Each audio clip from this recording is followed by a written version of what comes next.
Your immune system is not what it was 20 years ago. You know it. You feel it every winter when the cold that used to pass in 3 days hangs on for 10. You feel it when you recover slower than you used to from everything. A flu, a bad week, a stretch of stress that settles into your chest and stays. The doctor says it is normal. The body slows down as you age. The immune system gets quieter. Take your vitamins, wash your hands, get your shot in October. Every year the advice is the same. And every year the medicine cabinet gets a little more crowded and the body gets a little less sure of itself. On my farm, the morning starts in a barn built from hand-hewn oak, with the Holstein standing at the stanchions and the air carrying something sharp and clean that no building with sealed windows has ever held. I split red cedar for the woodpile last week, and my hands carried the smell for 2 days. The fence post I set on Tuesday still had sap weeping from the grain. And I will tell you later why nobody has ever suggested you spend more time around trees, because the air is free and nobody makes a dollar when you breathe it. My name is Noah Yoder, and I am Amish. I farm in Lancaster County, Pennsylvania, the same land my family has worked for generations. My great-grandfather built this barn with his own hands, and the wood in it is still alive in ways I will show you today. I spend more time among trees and wood in one morning than most folks do in a month, and I have done that every day of my life. Today, I want to show you what the air around trees does to your body when you actually stand in it and breathe. Before I go further, for the folks who want everything I have taught on this channel and the methods I have not gotten to yet, all in one place, I have put it together in a book. The link is in the description. I will not push it again. If you want it, it is there. An honest word before we go further. I am not a doctor. I am not pretending to be one. I am a man who has spent his whole life surrounded by trees and wood, whose family has been well for a long time, and who wants to share the plain reason those two facts might be connected. I am not telling you to stop taking anything your doctor gave you. If you are under a doctor's care, talk to your doctor before you change anything. What I am showing you is what my family does and has done for 200 years on this county, and the plain reason behind it. Nothing I am about to show you costs money, and none of it requires a prescription. A few things specific to today. If you have severe pollen allergies, ease into outdoor time and talk to your doctor about which seasons are safest for you. If walking through the woods is hard on your knees or your back, sitting under a tree gives you most of what standing among them does. The tree does not care whether you are on your feet or in a chair. The air reaches you either way. And if you have breathing trouble of any kind, start with short visits and see how your body responds before you stay longer. I will not have you wheezing under an oak tree on my account. If you are on medication that makes your skin sensitive to sunlight, wear a hat and long sleeves among the trees. The canopy shade will do most of the work, but protect yourself the way your doctor told you to. The woods are forgiving, but the sun that comes through the gaps is still the sun. And I will be honest with you about why nobody in the business of selling you calm has ever mentioned the free version. That part comes later, so stay with me. Walk among trees for 20 minutes. That is the first practice, and it costs nothing but the walk to get there. A park with old trees works. A backyard with a few big oaks or maples works. A tree-lined street is better than a treeless one. A woodlot at the edge of town, a cemetery with mature elms, a hiking path through state land. Any place where the canopy is thick enough that you can feel the air change when you step under it. If walking is hard, bring a chair. Sit under the biggest tree you can find and breathe. The air under a tree canopy is different from the air in the open, and your lungs will know the difference before your mind catches up. In summer, the effect is strongest because the leaves are full and the trees are producing the most compounds. The canopy is dense. The air underneath is cooler than the open field by several degrees, and the scent of the leaves and the bark and the damp earth underneath carries those compounds straight into your lungs with every breath. In winter, the evergreens, pine, cedar, spruce, are still working, and a stand of pines in January smells as sharp and alive as anything in June. Even in a city, the parks with the oldest, tallest trees carry the air differently than the streets around them. You do not need a wilderness, you need a canopy. Every morning of their lives, the men who do woodworking in my community walk into shops and barns filled with the smell of fresh-cut oak and walnut and cherry. The furniture builders, the barn framers, the men who turn bowls on lathes and shape chair legs with draw knives, they are surrounded by wood dust and wood smell from dawn until supper. The researchers in Japan would call what they are doing forest bathing. My neighbors call it Wednesday. Here is the plain why of it. Trees release compounds into the air, chemicals they make to defend themselves against insects and disease. You cannot see them, but you can smell them if you pay attention. That sharp, clean scent when you walk into a wooded area, the smell of pine needles warming on a summer day, the sweetness that rises from a forest floor after a good rain, those are the compounds. When you breathe that air, they enter your lungs, and from there your bloodstream and your body responds to them the way it responds to medicine, except nobody manufactured them in a factory. The tree made them because that is what living trees have always done. When you are under the trees, breathe through your nose and breathe slowly.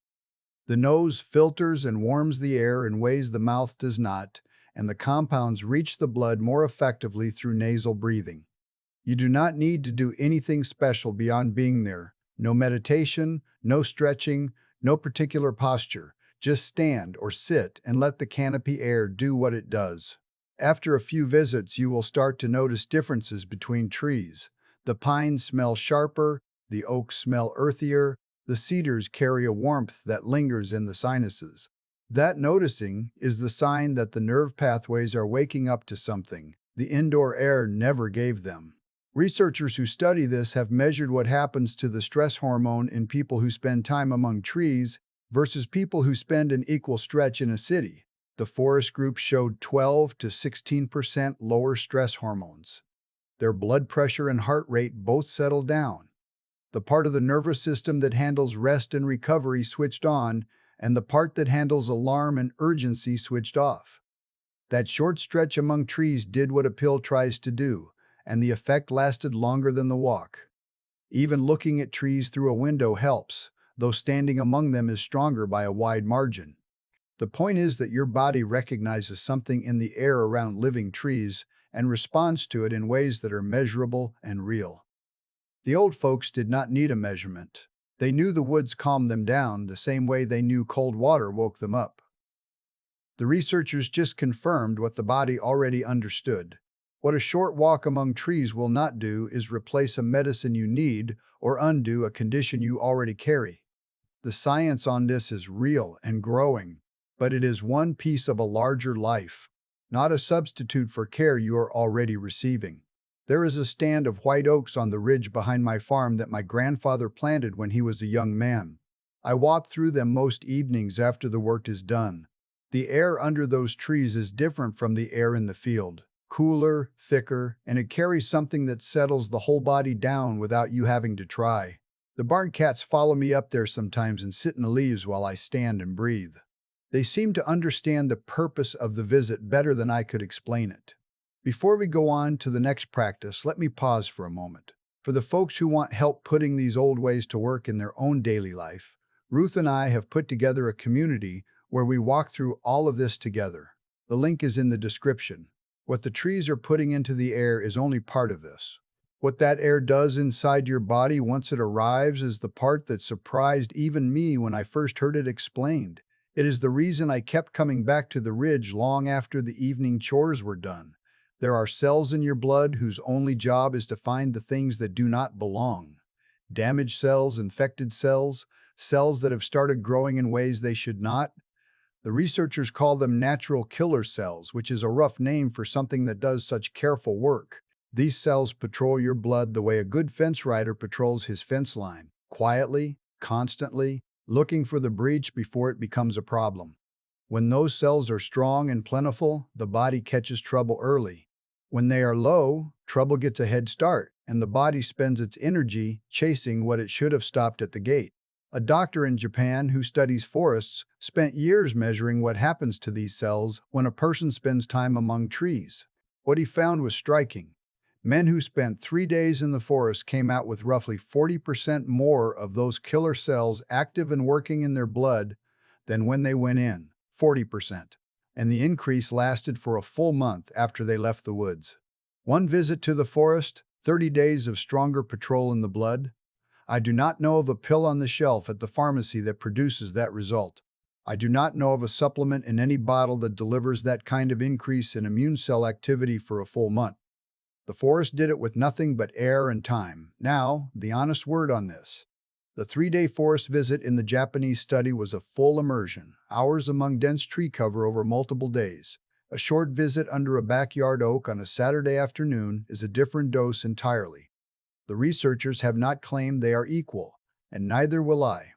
The effect scales with time and with the density of the trees around you. More time in deeper woods produces a stronger response. But the direction is always the same, towards stronger, not weaker. And a short stretch among trees, even in a small park, is immeasurably better than another stretch inside a building made of drywall and fluorescent light.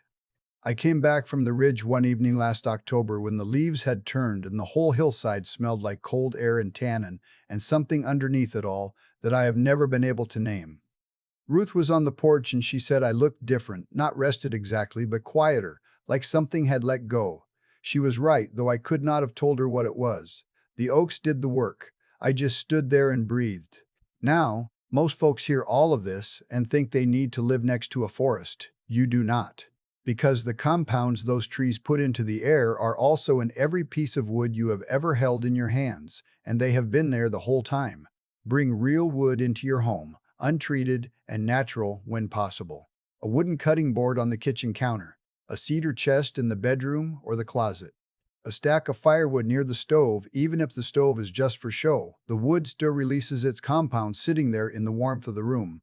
Wooden furniture instead of plastic or metal. A wooden bowl for fruit on the table. If you have a workbench in the garage, keep some unfinished wood on it and handle it when you pass through. Different woods carry different scents and different compounds. Cedar is the strongest. A block of red cedar in your closet or your dresser drawer will release its compounds for years, and the smell is sharp enough that you notice it every time you open the door. Pine and spruce are lighter but still active. Oak and walnut have a quieter scent that comes out when the wood is warmed or freshly cut. Hickory is somewhere in between, firm and clean and unmistakable when you split it. A trip to the hardware store or the lumber yard will cost you a few dollars for a block of untreated wood that does more for the air in your home than any plug-in device on the shelf. When you sand a piece of cedar or split a log of hickory, the smell that rises is the same chemistry the Japanese researchers were measuring in their forest studies. The compounds do not care whether they come from a living tree in the woods or a beam in a barn or a block of wood on your nightstand. They enter the air and they enter your lungs and the body responds. The dose is smaller. A block of cedar is not a forest, but it is working in the same direction and it is better than drywall. Every afternoon when the sun warms those old beams, my barn becomes a low-grade forest bath. The hand-hewn oak above my head was cut from trees my great-grandfather knew by name, and 130 years later, the wood still breathes. Every Amish home in this county is filled with wood. The floors, the furniture, the shelves, the toys, the children play with, the cutting boards in the kitchen, the benches at church. We are surrounded by it from birth until death, and the compounds in that wood have been working on us the whole time without any of us thinking about it. The English build their homes from drywall and metal studs and plastic trim, and then they buy a candle that smells like cedar to remind them of something they took out of the walls. The men who build furniture in my community spend their days in workshops that smell like walnut shavings and oat dust and the sharp bite of fresh-cut cherry. There are more of them than you would think in a county this size. The bishop in my district told me once that the furniture builders are the calmest, most even-tempered men he knows, and he was not joking. He said it the way you would say the sky is blue on a clear day, just a fact so obvious nobody bothers to say it. The researchers would have an explanation for that calm. The bishop just calls it a good trade. Remember what I said at the start about why nobody has ever suggested you spend more time around trees. Here is who profits from you staying indoors and stressed.